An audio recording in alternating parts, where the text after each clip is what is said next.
යන්න හදන්නේ මාලිගාවේ ඇත්ගාල බලන්න. මගේත් ෆස්ට් ටයිම් එක ඇත්ගාලට එන.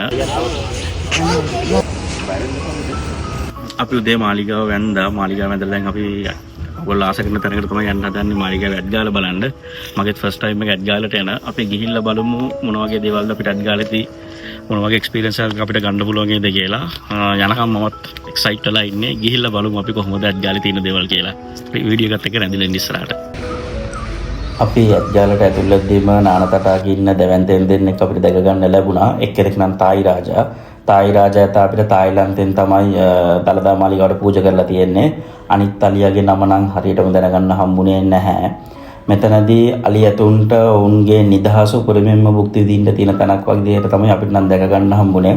මොකද ශ්‍රී දළදා මාලිගාවේ ඇත්ගාල කියන්නේ ශ්‍රී දළදා මාලිගාවට අයත් අලි ඇත්තු බලා කියා ගන්න ස්ථානය නිසා.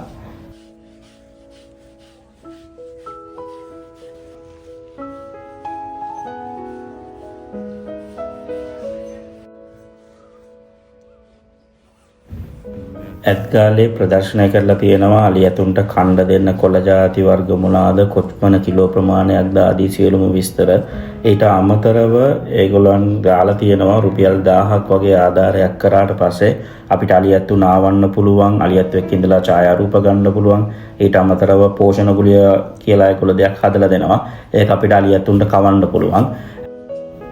මාත් මේ හරි බැරි ගහිලා යන්නේ අලියව නාවන්න තමයි.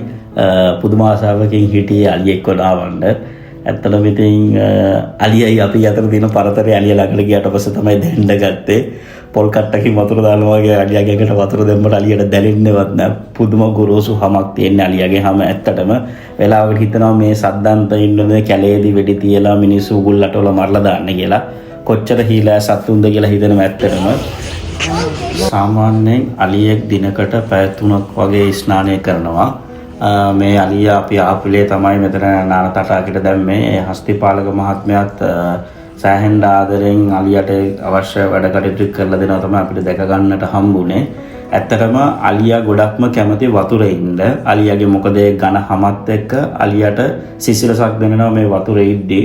සාමාන්‍යයෙන් අලියෙක් දිනකට කිලෝමීටර් 10ක් 20ක් අතර ප්‍රමාණයක් ඇවිදින්න ඕනේ. මම ඒක මේ හස්තිපාලක මහත්මයාගෙන් මම එයා කිව්වා අනිවාර්යයෙන්ම උදේට අලියව ඇවිදින්න එක්කයි යනවා කියලා. මොකද නුවරවට ඉන්න අපි කාට හරි ඒක දැක ගන්න පුළුවන් උදේට මාලිගාවේ ඇත්තු අලි ටික උදේ ඒගොල්ලෝ ඇවිද්දවනවා.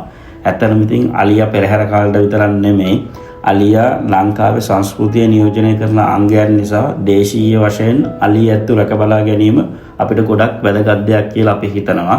ඒ දේ ඇත්තටම මේ ඇත්ගාල හරහා කෙරෙනවා. මං ආසාවෙන් බලාගෙන හිටපු අවස්ථාවක් කොහොම හරි මම එදා උදා කරගත්තා. අන්තිමේදී අලියව නාවලා මම එතනින් එළියට ගියා. ඒක ඇත්තටම පුදුම සතුටක් මට. අපි ඊට පස්සේ කරේ අනිත් අලියට අපි කැම දෙන්න මේ වුණා. අපි කැම දුන්න අලිය තමයි සාමා ඇතින්න. මේ අලිය ඇත්තටම අලියෙක් යාගේ පණුදලයක් තමයි ඔය තියෙන්නේ.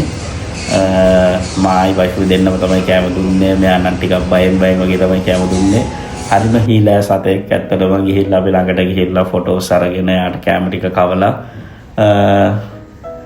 පුදුම සතුටක් ලැබුවේ. ඇත්තටම අපි ඔයගලන්ට කියන්නේ ඇත්ගාලට එන්න ඇවිල්ලා මේ එක්ස්පීරියන්ස් එක ගන්න. මේ තියෙන ඇත්ගාලේ අලි නවාතන්ගෙන ඉන්න තැන අපි කලින් දැක්කේ නානතටාකේ. මෙතනට අපි යද්දි හිටියේ මිගාරයි බුරුම රාජයි කියන ඇත්තු දෙන්නයි තව අලි දෙන්නෙකුයි. ඇත්ගාලේ නායක ඉන්දිරාජාතත් යුවරජු සිංහරාජාතත් එදා හිටියේ නැහැ. අපිට දැක ගන්න හම්බුනේ තුන් දෙනයි අනිත් අලි තුන් දෙනයි තමයි. එන්න ඇත්ගාලට ඇවිල්ලා ඔයගොල්ලෝ අත්දැකීම ලබා ගන්න කියලා අපි ඔයගලන්ට ආරාධනා කරනවා. ඔයගොල්ලෝ හැමෝටම එහෙනම් ජය වේවා.